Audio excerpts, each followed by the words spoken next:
Hello friends, welcome to Vaishnavi Vaishali 1614 channel. இன்றைக்கி பார்த்திங்கன்னா ரொம்ப டேஸ்டியான வெங்காய சட்னி செய்ய போகிறோம். அதுக்கு புதினா, இஞ்சி, பூண்டு, வெங்காயம் நிறைய கட் பண்ணிக்கணும், தக்காளி கொஞ்சமாக கட் பண்ணிக்கணும். சரிங்களா? இதெல்லாம் கட் பண்ணிக்கணும். அது கூட கடலப்பருப்பும் நம்ம காரத்துக்கு தேவையான மிளகாயும் எடுத்துக்கணும். அந்த மிளகாய் பார்த்திங்கன்னா காஞ்ச மிளகாய் போட்டால் ரொம்ப டேஸ்டியாக இருக்கும். ஃபஸ்ட்டு எண்ணெய் ஊற்றி கடலப்பருப்பை வதக்கிட்டு அதுக்கப்புறம் பார்த்திங்கன்னா மிளகாயை உங்கள் காரத்துக்கு தகுந்த மாதிரி நல்லா வதக்கணும். அப்புறம் பூண்டு போடணும். இஞ்சி பூண்டை நல்லா போட்டு வதக்கிட்டு அதுக்கப்புறம் வெங்காயம் நம்ம நறுக்கி வச்சுருக்கோம் இல்லையா, வெங்காயத்தை நல்லா போட்டு அந்த வெங்காயம் நல்லா சீக்கிரமாக வதங்கணுங்கிறதுனால நம்ம என்ன பண்ணுறோம்னா உப்பு ஆட் பண்ணுறோம்.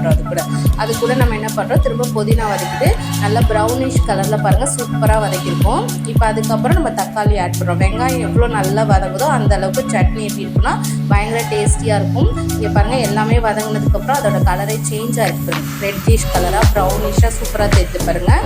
இப்போ அதை நம்ம நல்லா என்ன பண்ணுறோம்னா மிக்சியில் போட்டு ஃபைன் பேஸ்ட்டாக என்ன பண்ணுறோம் அரைச்சிட்டு பார்த்திங்கன்னா அந்த சட்னி நல்லா டேஸ்டியாக இருக்கும். அதை கடுகு உளுத்த பருப்பு போட்டு தாளிச்சிட்டா நம்ம இட்லி, தோசை, சப்பாத்தி எதுக்கு வேணாலும் இந்த வெங்காய சட்னியை நம்ம தொட்டுட்டு சாப்பிட்லாம். பயங்கர டேஸ்டியாக இருக்கும்.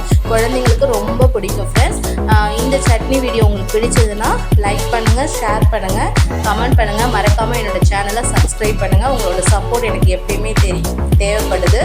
பாருங்கள், இந்த சட்னியை நம்ம தாளிச்சாச்சு. இப்போ பாருங்கள் பயங்கர கலர்ஃபுல்லாக செம்ம டேஸ்டியான வெங்காய chutney ready. We will meet you next video. Bye.